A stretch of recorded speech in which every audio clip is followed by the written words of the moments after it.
اور ہماری آواز سننے والی بہنوں اور بیٹیوں، ابھی آپ مقرر شیریں بیان حضرت مولانا عبداللہ ناصر صاحب دامت برکاتہم سے پرمغز اور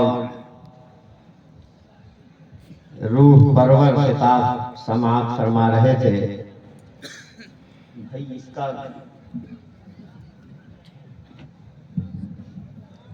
چلیے ٹھیک ہے، بن گیا۔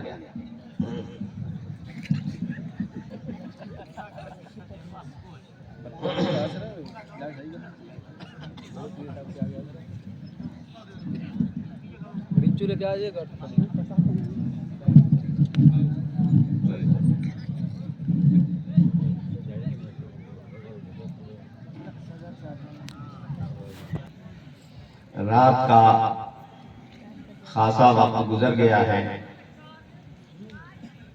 اور 12 بجے تک ہی جلسہ چلنا ہے، اس لیے 2-4 منٹ اگر 12 سے زیادہ بڑھ جائیں تو انہیں گوارا کر دیجیے گا، میری آپ سے بس یہی گزارش ہے۔ میرے بھائیوں اور دوستوں، ہم کیوں پیدا کیے گئے؟ ہماری زندگی کا مقصد کیا ہے؟ ہماری زندگی کا مقصد ہے بندگی۔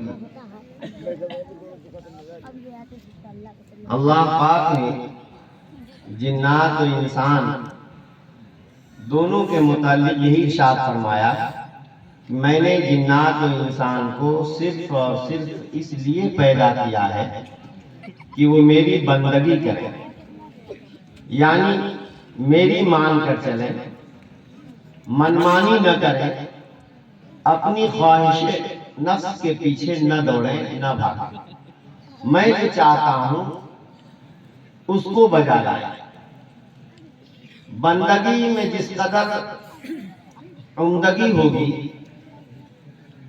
اسی قدر اللہ تعالیٰ کی نظر میں بندہ محبوب ہوگا، اور بندگی میں جس قدر رندگی ہوگی اسی قدر اللہ تعالیٰ کی نظر میں بندہ بے وقار اور بے حیثیت ہوگا۔ تو ہماری زندگی کا مقصد ہے بندگی۔ بندگی میں کمال کیسے آئے گا؟ میرے آقا مولا صلی اللہ علیہ وسلم قرآن کریم کا معنی اور مطلب بیان کرتے تھے اور بہت ہی مختصر الفاظ میں کام کی بات فرماتے تھے، زیادہ لمبی گفتگو نہیں کرتے تھے، لیکن حضرت صلی اللہ علیہ وسلم کی بات سننے والے کے دل کی گہرائیوں میں اتر جاتی تھی۔ حضرت صلی اللہ علیہ وسلم نے ایک موقع پر حضرات صحابہ رضی اللہ تعالی عنہم نے اس کو مخاطب کر کے فرمایا کہ بھائی میں کچھ اہم باتیں کہنے جا رہا ہوں، کون ہے جو مجھ سے وہ باتیں حاصل کر لے تاکہ ان پر عمل کرے، یا پہنچا دے ان لوگوں تک جو اس پر عمل کرے۔ من یأخذ عنی ہؤلاء الکلمات فیعمل بہن او یعلم من یعمل بہن، کون ہے جو اس کام کو انجام دے؟ حضرت ابو ہریرہ رضی اللہ تعالی عنہ صحابہ میں علم کے انتہائی حریص تھے۔ فرمایا محمد صلی اللہ علیہ وسلم نے کہ 2 حریص اور 2 بھوکے ایسے ہیں کہ وہ کبھی آسودہ نہیں ہوتے، ایک تو دنیا کا حریص ہے اور ایک علم کا حریص۔ حضرت ابو ہریرہ رضی اللہ تعالی عنہ علم کے حریص کھڑے ہو گئے، عرض کیا انا یا رسول اللہ، اے اللہ کے رسول میں اس خدمت کے لیے حاضر ہوں۔ فرمایا قریب آؤ۔ میرے آقا صلی اللہ علیہ وسلم کوئی بات فرماتے تھے تو ایک بیک گراؤنڈ ایک پس منظر قائم کرتے تھے. اس بیک گراؤنڈ اور پس منظر میں جب بات کہی جاتی تھی تو وہ سننے والے کے دل کی گہرائیوں میں اتر جایا کرتی تھی. آن صلی اللہ علیہ وسلم نے قریب بلایا. ہاتھ میں 5 انگلیاں ہوتی ہیں. 5 اہم باتیں ارشاد فرمائیں اور ایک ایک انگلی پر ایک ایک بات کی نشاندہی فرمائی. جب اتنا اہتمام کیا جائے گا تو وہ باتیں بھلا کیسے بھول سکتا ہے کوئی انسان. چنانچہ سیدنا ابو ہریرہ رضی اللہ عنہ فرماتے ہیں کہ آقا صلی اللہ علیہ وسلم نے ارشاد فرمایا اتق المحارم تکن اعبد الناس. حرام چیزوں سے بچ جاؤ, حرام چیزوں سے پرہیز کر لو تو تم لوگوں میں سب سے اچھے, سب سے کامل بندے بن جاؤ گے. تمہاری زندگی کا مقصد بندگی ہے نا. اگر تم بندگی میں کمال چاہتے ہو تو حرام کاموں سے, حرام چیزوں سے اپنے آپ کو بچا لو, تمہاری زندگی میں کمال پیدا ہوگا. صرف حرام سے بچنے سے زندگی میں کمال پیدا ہو جائے گا, کامل بندہ ہو جائے گا انسان. ہاں, کتنی جامع بات ہے میرے آقا صلی اللہ علیہ وسلم کی. خدا نخواستہ کسی کو بیماری, سخت قسم کی, سنگین قسم کی بیماری لگے, آدمی بیمار ہوتا ہے, ڈاکٹر حکیم کے پاس جاتا ہے, ڈاکٹر چیک اپ وغیرہ کر کے ایک دوا تجویز, مرض کی تشخیص کرتا ہے, دوا لکھتا ہے, ساتھ ہی ساتھ ایک لسٹ دیتا ہے کہ بھائی دیکھو یہ چیزیں تمہارے مرض میں نقصان دہ ہیں, ان سے پرہیز کرنا. اگر مریض عقل مند ہے,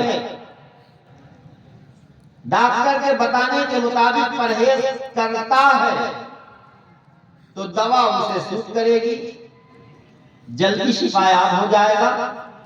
لیکن اگر مریض کم عقل ہے, ناسمجھ ہے, دوا اچھی سے اچھی, قیمتی سے قیمتی استعمال کر رہا ہے, لیکن جو پرہیز اسے بتایا گیا ہے پرہیز نہیں کرتا, اگر پرہیز پر کنٹرول نہیں ہے تو میرے دوستو بیماری جو کی تو باقی رہتی ہے یا بہت ہلکی رفتار سے بیماری ٹھیک ہوتی ہے, بلکہ یوں کہہ لیجئے کہ بیماری پلٹ پلٹ کر کے آتی رہتی ہے بد پرہیزی کی وجہ سے. بد پرہیزی یہ چیز معلوم یہ ہوا کہ اصل چیز ہے پرہیز. اسی لیے میرے آقا صلی اللہ علیہ وسلم نے بھی فرمایا ہے الحمیۃ رأس الدواء. پرہیز اصل علاج ہے, پرہیز اصل دوا ہے. اگر آدمی پرہیز پر کنٹرول کر لے تو چلتا رہے گا اور اس کو زیادہ پریشانی نہیں ہوگی. جب وہ بد پرہیزی کرنے لگتا ہے تو بیماری اس کی بڑھتی چلی جاتی ہے, بلکہ نئے قسم سے ایک بیماری سے دوسری, دوسری سے تیسری, چوتھی بیماریوں کا پٹارا بن جاتا ہے. طرح طرح کی بیماریاں اس کے اندر پیدا ہو جاتی ہیں. میرے آقا صلی اللہ علیہ وسلم نے کتنی جامع بات ارشاد فرمائی ہے کہ اگر تم بندگی میں کمال چاہتے ہو, بہترین بندہ بننا چاہتے ہو, تو ایک کام یہ کرو کہ اللہ پاک نے جن جن چیزوں کو حرام قرار دیا ہے, حرام سے اپنے آپ کو بچا لو. یہ پرہیز ہے, یہ پرہیز ہے. میرے دوستو ہم سب روحانی مریض ہیں, ہم سب کا وطن اصلی جنت ہے. جنت میں ہمارے بابا آدم اور مائی حوا رہتے تھے. اللہ تبارک و تعالیٰ نے ایک مشن کے لیے, ایک مشن پر اس دنیا میں بھیجا ہے, ایک خاص کام کے لیے بھیجا ہے, اور بندگان خدا کو اللہ تبارک و تعالیٰ نے کچھ اعمال تلقین فرمائے ہیں, جو دوائیں ہیں, جن دواؤں سے ان کی روحانی امراض کو, ان کی روحانی بیماریاں ختم ہوگی, ان کی روحانیت مضبوط ہوگی, اتنی مضبوط ہوگی کہ جنت میں داخل ہونے کے وہ لائق ہے. سب سے پہلے ایمان, پھر نماز, روزہ, حج, زکوٰۃ, قرآن کریم کی تلاوت، ذکر، والدین کی خدمت، یہ بہت ساری اعمال صالحہ، یہ سب دوائیں ہیں۔ ان دواؤں کو جب بندہ استعمال کرے گا اس کی روحانیت مضبوط ہوگی۔ شرط یہ ہے کہ اللہ نے جو پرہیز بتائے ہیں ان پرہیز پر بھی کنٹرول کرے۔ کچھ چیزوں کو اللہ تبارک و تعالیٰ نے حرام قرار دیا ہے کیونکہ وہ انسانیت کے لیے حال کے اعتبار سے یا انجام کے اعتبار سے نقصان دہ ہیں، اس لیے اللہ تبارک و تعالیٰ نے انسانوں کو منع فرمایا ہے ان چیزوں سے۔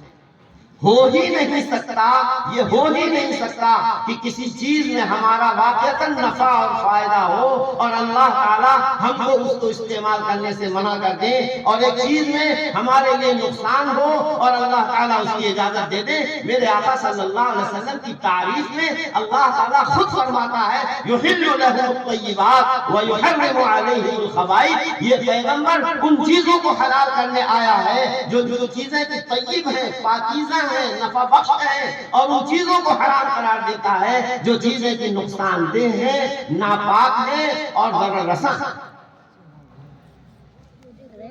اگر اللہ تبارک و تعالیٰ نے ہمیں شرک سے، جھوٹ بولنے سے، بدنظری سے، زنا سے، جوئے سے، ان تمام چیزوں سے اگر منع کیا ہے تو یقین مانو یہ چیزیں ہمارے لیے نقصان دہ ہیں، ہماری دنیاوی زندگی میں بھی نقصان دہ ہیں اور ہمیشہ ہمیشہ کی زندگی کے لیے بھی نقصان دہ ہیں۔ تو اگر انسان ان حرام چیزوں سے بچ لے گا تو عبادتیں اس کو فائدہ پہنچائیں گی۔ عبادتیں دوا کا درجہ رکھتی ہیں اور یہ چیزیں جو ہے پرہیز کا درجہ رکھتی ہیں۔ انسان اگر پرہیز کرتا ہے اور دوا استعمال کرتا ہے تو وہ جلدی شفا یاب ہوگا۔ ٹھیک اسی طریقے سے اگر ہم گناہوں سے بچیں گے، اللہ تبارک و تعالیٰ نے اپنے نبی صلی اللہ علیہ وسلم کی مارفت جن چیزوں کو ہمارے اوپر حرام قرار دیا ہے ان حراموں سے اگر ہم اپنے آپ کو بچا لیں گے تو یقین مانیے ہماری نماز، ہمارا روزہ اور ہمارے حج، یہ ہماری عبادت، تلاوت، ذکر، تسبیح، ان سے ہمارے اندر ایسی روحانیت آئے گی، ایسی طاقت آئے گی کہ ہم اول وہلہ میں جنت میں داخل ہونے کے لائق ہو جائیں گے۔ تو اتق المحارم تکن اعبد الناس، کتنا جامع ارشاد ہے کہ حرام چیزوں سے پرہیز کر لو، تم لوگوں میں سب سے کامل، سب سے اچھے بندے بن جاؤ گے۔ بندگی کا کمال ہی ہے حرام سے بچ جانا۔ دوسری چیز میرے آقا صلی اللہ علیہ وسلم نے ارشاد فرمائی وَارْضَ بِمَا قَسَمَ اللَّهُ لَكَ تَكُنْ أَغْنَى النَّاسِ، ہر آدمی چاہتا ہے کہ مالدار رہے، کسی کے سامنے اسے ہاتھ نہ پھیلانا پڑے۔ میرے آقا صلی اللہ علیہ وسلم فرماتے ہیں کہ روپیے پیسے سے گھر بھر جانے کا نام مالداری نہیں ہے۔ فرمایا اِنَّ الْغِنَى غِنَى الْقَلْبِ، حقیقی مالداری، حقیقی بے نیازی تو دل کی بے نیازی ہے۔ اسی لیے ایک غزوہ جہاد سے واپس آنے کے بعد میرے آقا صلی اللہ علیہ وسلم غزوہ تبوک سے واپسی کے بعد نے فرمایا تھا رجعنا من الجہاد الاصغر الى الجہاد الاکبر، یہ جو ہم اتنا بڑا جہاد کرتے آئے ہیں یہ تو چھوٹا جہاد تھا، اصل جہاد تو باقی ہے، اور وہ اصل جہاد وہ اپنے نفس سے جہاد کرنا ہے۔ اشد الجہاد جہاد الہوا، سب سے زبردست جہاد جو ہے خواہش نفس سے جہاد کرنا ہے۔ تو میرے دوستو یہ نفس، یہ دل انسان کا، اس کی آرزویں رکتی نہیں ہے، لیکن اگر ایمان کامل ہے اللہ کی رضاقیت پر، ایمان کامل ہے اللہ کی قدرت کاملہ پر، تو یقین مانو کہ پھر تو انسان کے لیے تھوڑا بھی بہت ہے۔ اس کو قناعت کہتے ہیں۔ خدا پاک کی قسم اگر قناعت کی دولت مل گئی تو جھوپڑی میں رہ کر انسان بادشاہ ہے۔ قناعت کی دولت اگر نہیں ملی تو ٹاٹا بھیٹا کا خزانہ ملنے کے باوجود بھی فقیر کا فقیر ہے۔